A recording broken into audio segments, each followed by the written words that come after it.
Сончев викенд. За многумина е шанса за прошетка, а за гладните шанса на главниот скопски плоштад да ја сретнат екипата на храна, не оружје и да поуживаат во некои од ретките оброци.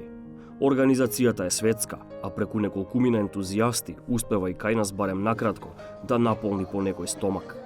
Десетици граѓани од различни возрасти и тој викенд чекаа пред казанот. Гравот подготвен од Небојша Додевски Грицко за некој единствениот оброк, дури и во неколку дена.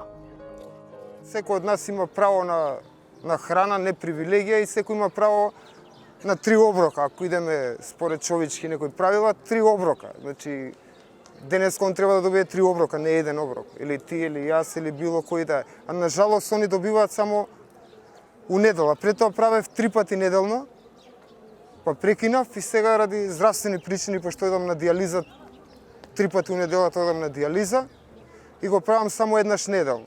Луѓе како мене одвојуваат време колку можат од своето слободно време и помагаат понека како што можат со донации, средства, физичка помош и така натаму и така натаму.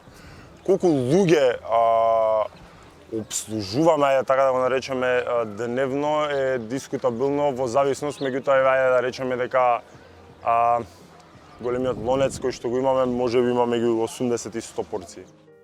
Храната ја обезбедуваат индивидуално или преку донации, но мака мачат со простор во кој временските неприлики не би им пречеле.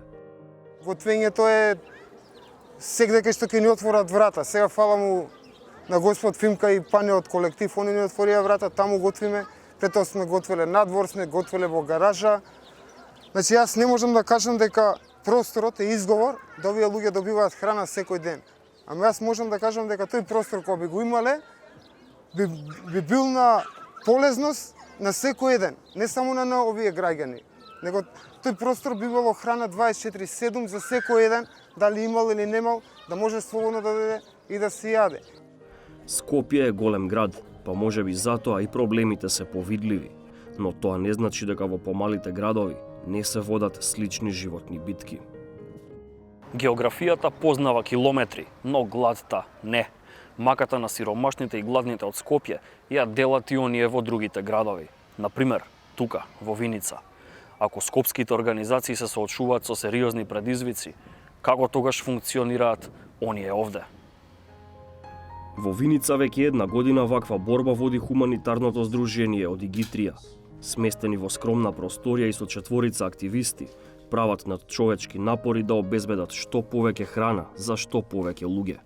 Месечно помагаат 30 до 50 семејства, па ретко поминува ден, а да немаат акција.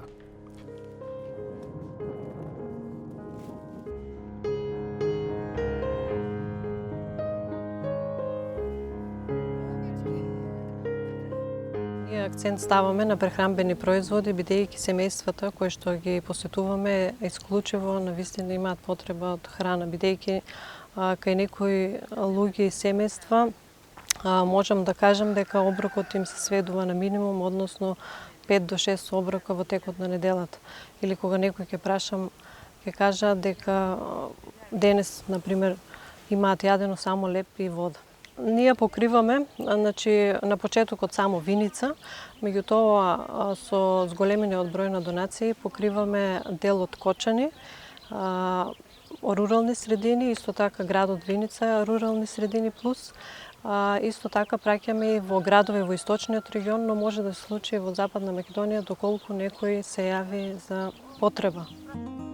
Ја оставаме Виница да размислува за своите, но и за маките на речиси целиот исток. Според податоците на системот за донирање вишок храна, Сити, во земјава има повеќе од 450.000 лица што живеат со еден или без ниту еден оброк дневно. Во исто време, на депонија, на годишно ниво завршуваат 100.000 тони употреблива храна или 274 тони дневно. Леги се организација што и самата е вклучена во овој систем и која одговарајќи на прашањето од каде толку гладни покрај толку вишок храна, на детектор го става и самото законодавство. За жал, многу од храната завршува на депонија поради едноставно некои законски регулативи кои што се олеснителни ако се однесе храната на депонија, отколку да се донира, и секако големите производители на храна се одлучуваат за тој чекор затоа што им е полесен, поедноставен отколку да се донира. Зошто за потенцијалните компании донатори е полесно да ја фрлат отколку да ја донираат храната? Одговорот е дека бирократијата трае подолго и од рокот на траење на храната и донирањето ги води во предолг процедурален лавиринт за даночно ослободување. Додека тоа заврши, храната веќе станала неупотреблива. Напорите на сите сити да се смени ваквата реалност се чини дека првпат по подолго време стигнаа до очите и ушите на надлежните. Министерството за труд и социјала веќе им доверило да развиваат програма со која овој проблем би се надминал, а фрлањето искористлива храна би можело наскоро и законски да стане минато. Се работи на закон за донирање на вишок храна, кој што се започна еден процес со владата и со незините институции уште од 2017 година. Многу сме стрекни што владата донесе одлука дека се даде на рок до крај на јули да се донесе еден ваков закон. Процесот го води Агенцијата за храна и ветеринарство, работната група е отворена, вклучени се различни институции и силно веруваме дека ќе добиеме еден закон кој што ќе ги тргне пречките кои што до некаде постојат сега со постоечките законски решенија и ќе го потикне донирањето на вишоците на храна, бидејќи верувајте има голем потенцијал од храна која што во Македонија останува. Од Агенцијата за храна и ветеринарство велат дека имаат нацрт закон и дека сега се работи на распределба на обврските помеѓу институциите, но не даваат временска рамка кога законот да го очекуваме во пракса. Блаже и соборците во меѓувреме неуморно работат.